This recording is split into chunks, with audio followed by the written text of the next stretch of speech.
এই গাইজ আমরা চলে এসেছি ফার্মারের নতুন এপিসোড নিয়ে। এটা আমার চ্যানেলের প্রথম এপিসোড।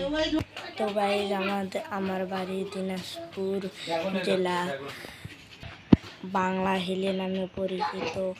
বাংলা হিলি রাজধানী আমার বাসা। তো গাইজ দেখতে পাচ্ছেন আমাদের ছোট একটা ফার্ম। এই ফার্মে রয়েছে র্যাবিট সহকারে আরো গিনিপিগ। এটা আমার র্যাবিট, একটা মেয়ে একটা মদ্দার, বাকিগুলো সব বাচ্চা, 2.5 মাসের বাচ্চা। দেখতেই পাচ্ছেন একটা বাচ্চা। এই বাচ্চাটা অনেক চালাক। এই বাচ্চাটা আবার কলসের মধ্যে ঢুকে আছে। দেখতেই দারুণ মজা। এরা খাচ্ছে।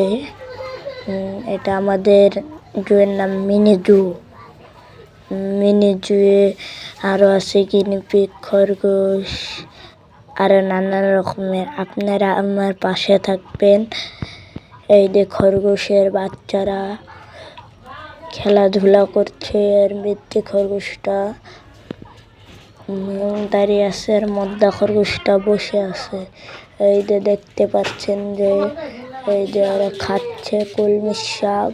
এদের সবচেয়ে প্রধান খাবার ঘাস, কিন্তু আমাদের এই শহরে ঘাস পাওয়া যায় না। ঘাস পাওয়া যায় না অত সহজে, এই জন্য আমরা কলমি দিয়ে থাকি। এরপরে দেখাতে যাচ্ছি গিনিপিগ। এই গিনিপিগের প্রজাতি দা খরগোশের মতনই, এরাও ঘাস খায়, কিন্তু এদেরকে কলমি দিচ্ছি। বললাম তো আমাদের এই শহরে ঘাস পাওয়া যায় না। গিনিপিগ এক জোড়া 500 টাকা। এই গিনিপিগটা মেদ্দি। এই গিনিপিগের পেটে বাচ্চা আছে। এখন আমরা একটু ভালো করে দেখাচ্ছি গিনিপিগটা। গিনিপিগের বয়স হবে 5 মাস।